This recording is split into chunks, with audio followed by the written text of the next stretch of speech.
vraiment tu es le Fils de Dieu. Cette profession de foi des disciples marque une nouvelle étape dans leur connaissance de l'homme Jésus et aussi dans notre connaissance à nous. Qui est Dieu? Que pouvons-nous percevoir et saisir de sa présence agissante? Et comment connaître un Dieu qui ne se montre pas si ce n'est par ses actions? L'expérience qu'a vécue le prophète Élie peut nous éclairer dans la première lecture. Nous avons entendu.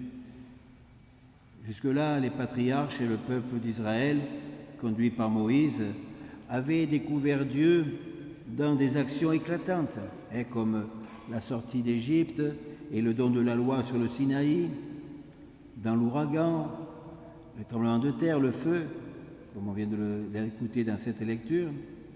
Et c'est ainsi que le prophète Élie se représentait le Dieu d'Israël, terrible en sa puissance souveraine.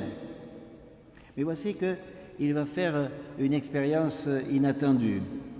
Il va vivre une conversion profonde dans sa relation à Dieu.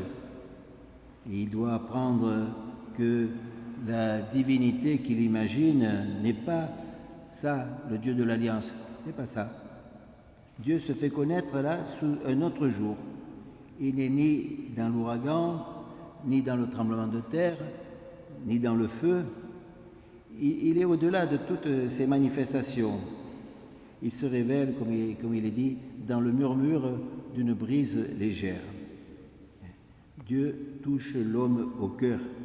Il n'est pas seulement reconnaissable dans ses manifestations extérieures, il est d'abord présence au cœur d'un dialogue intime. Et il y découvre qu'il s'est trompé, qu'il s'est forgé une image de Dieu limitée au signe de sa puissance. Et quand Dieu l'attire dans son intimité, il comprend que la force de Dieu réside dans son amour. Dieu aime, Dieu est aimable parce qu'il est amour. Ensuite, nous avons écouté cet épisode dans l'Évangile, la tempête qui bouscule, qui empêche la barque d'avancer un petit peu. Voilà. Et c'est un événement qui oblige les disciples à poser un nouveau regard sur Jésus. Jésus qui n'a pas été envoyé pour exercer sa royauté temporelle. Et ça a été vu juste dans l'épisode précédent où Jésus a nourri la foule et la foule voulait le faire roi et il a dû se dérober. Alors, on pourrait dire que ce texte d'évangile est un peu comme une parabole en action.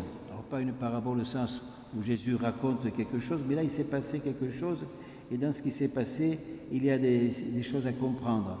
Disons, c'est plein de symboles. Par exemple, la barque en pleine mer, menacée par la tempête, peut représenter le peuple d'Israël dans la traversée de la mer Rouge sous la conduite de Moïse, qui fuit devant les poursuivants, la menace des poursuivants.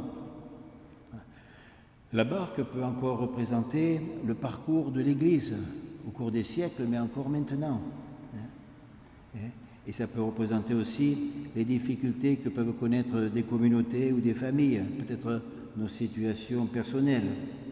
Dans la Bible, la mer représente plutôt le séjour des forces de la mort, depuis le déluge qui avait noyé la terre et ses habitants, jusqu'à la mer Rouge qui avait noyé l'armée de Pharaon.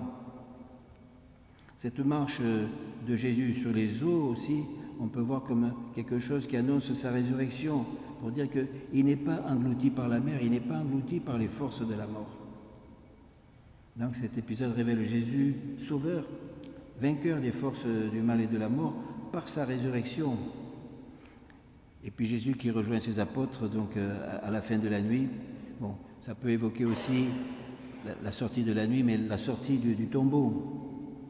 Et sa présence bouleverse les disciples. Donc il s'agit donc d'un signe pour la foi. Alors, en relatant cette marche de Jésus sur les eaux, Matthieu montre comment cette épreuve a purifié la foi de Pierre. Jésus lui a tendu la main et en lui tendant la main, il fait passer Pierre d'une religion, disons, émotionnelle à une religion qui lui fait découvrir le Dieu vivant. Et puis ce récit se termine par la confession de foi des disciples, ceux qui étaient dans la barque, c'est-à-dire ce noyau d'une communauté d'église. Alors d'un événement à un autre, les disciples passent de l'étonnement d'abord à l'admiration, ils passent de la question à la profession de foi. Cet événement leur a permis d'approfondir leur connaissance du Christ. Voyant Jésus n'est pas seulement celui qu'on suit comme un maître qui a autorité, celui qu'on suit de préférence à un autre, mais il devient celui en qui on peut mettre sa foi parce qu'il sauve. C'est Dieu qui sauve, voilà, comme Dieu. Voilà. Alors ce dimanche, et même les 2 dimanches suivants, portent fortement sur des appels à la foi. Il y a une insistance en quelque sorte. Et pourquoi cette insistance sur ce qui est la base de notre vie chrétienne? Eh bien, tout simplement peut-être pour laver notre regard et ainsi voir Jésus tel qu'il est plutôt que comme on aimerait le voir.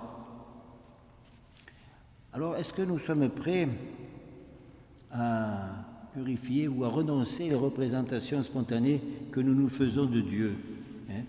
Nous imaginons assez facilement peut-être un Dieu bouche-trou, c'est-à-dire un Dieu qui vient nous aider à des moments précis quand nous faisons appel à lui, que nous avons besoin de lui. Voilà.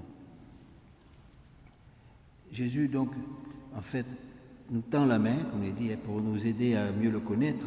Alors, au milieu de nos questions et de nos doutes, ayons le réflexe de saisir cette main, parce que c'est la main que nous tend le ressuscité.